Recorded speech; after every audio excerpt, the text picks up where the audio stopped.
ভাই বোনেরা, আসসালামু আলাইকুম ওয়া রাহমাতুল্লাহি ওয়া বারাকাতুহু। আমরা আল্লাহ রাব্বুল আলামিনের দরবারে লাখো কোটি শুকর আদায় করি। এই মেয়েটা হলো ঢাকার মেয়ে। এই মেয়েটারে জিনরা ডিস্টার্ব করতেছে, দুষ্ট জিন। এগুলি এখন ভালো করে শাস্তি দিই, এর ওয়াদা করে দিবে যে আর জীবনে না আসে। পরবর্তী সময় যদি আসে, এর জমা করে লাইম অথবা বোতল ঢুকাইম। এখন কি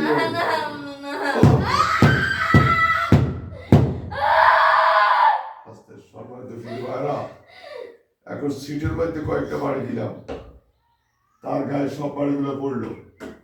এখন আমি জাহান নামের আগুন দিয়ে তার গায়ে আগুন ধরে দিই।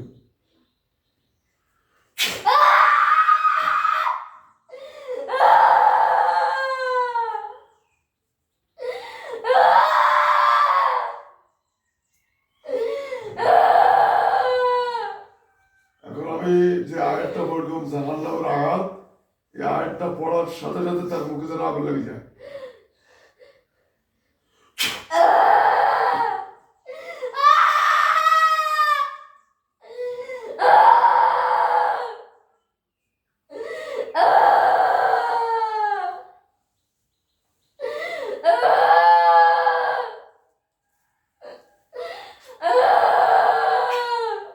সম্মানিত দিনী ভাই বোনেরা, আমি এখন এখান থেকে তার গলা টিপি ধরলুম, তার যেন জিব্বা বাইরে গরু যেরকম না জব করে দিলে গদ গদ করে ডাক দেয়, এভাবে যেন তার ডাক হয়।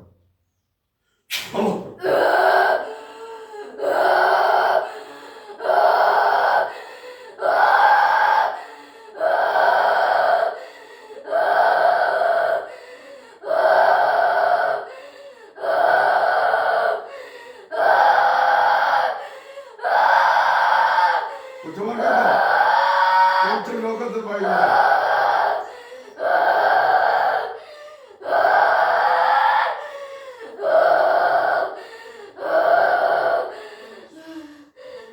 সম্মানিত দিনী ভাই বোনেরা, আপনাদের যদি রোগী এরকম থাকে, মাথা ধরা থাকে, নিঃশ্বাস ফেলাতে কষ্ট হয়, বুক বার হয়ে থাকে, শরীরের মধ্যে অশান্তি থাকে, আবার অনেক সময় কিছু পোকা পোকা ছবি ধরে আসে, ব্যাঙের ছবি ধরে আসে, সাপের ছবি ধরে আসে, এগুলি আসলে রোগী অশান্তি থাকে, খাওয়া দাওয়ার থেকে দূরে থাকে, বিভিন্নভাবে এদের উপর টর্চার করা হয়।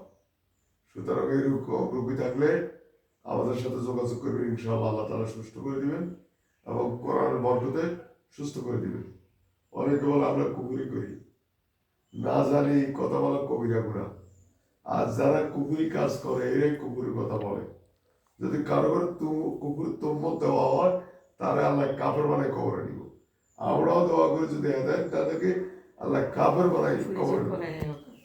কারণ এরা হিংসা করে, এরা হিংসা করে আলেম ওলামাদেরকে। যারা আলেমের আল্লাহকে হিংসা করে, এরা আকাশের নিচে জমিনের উপরে নিকৃষ্ট মানুষের মধ্যে এরাই এই মানুষ। কারণ এরা পূর্বকালে নবীর শত্রুতামি করছে, এখন আলেম ওলামাদের করে। আল্লাহ এদেরকে হেদায়েত দেয়, হেদায়েত না তাকে ধ্বংস করবে। আল্লাহ কবুল করুন। এখন এর গায়ে বুকে আগুন চালাই দিই।